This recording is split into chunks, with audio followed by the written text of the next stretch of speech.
day one of my nomadic life, and I already forgot my tripod. Walking up a hill in Wales to go to Scandervale, which I've been planning to go for the past 3 years. For those that don't know, I've been embarking on a journey for probably 2-3 months, who knows, maybe more, as a nomad, to be precise, as a digital and spiritual nomad. So my house is this one here, and it fucking weighs a ton. So I need to figure out, which way do I go? This road just keeps on going, and it doesn't tell us where we're going. But according to the motion that you carry, this road could be either the best road you ever went down, or it could be the worst road that you ever decided to drive on.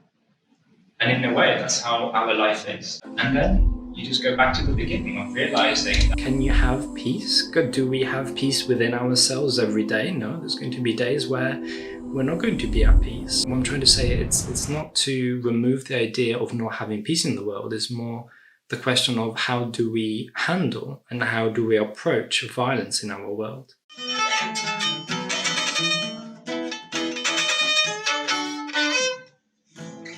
So basically, I cycled from Bristol to Hindu Temple. So I looked on Google Maps to see how long it would take. It said about roughly 13 hours. I was like, it doesn't matter how much food you have. It doesn't matter where you are. If you're not enjoying what you're doing, and there is no point in cycling.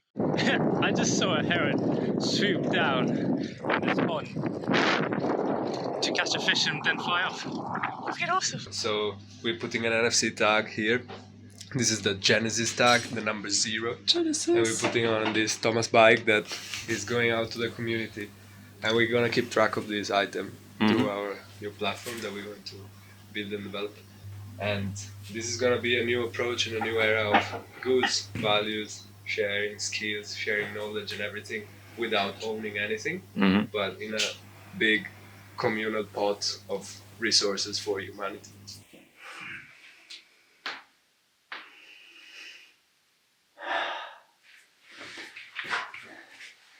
To me, to do that, wow. 6 years ago, I had a really bad accident. I had 2 surgeries on my ankle, and still to this day, running is really hard. I went through a lot. I lost the ability to walk for a while, as my ligaments during my second operations got cut. So for a whole year, I was walking without ligaments in my right leg.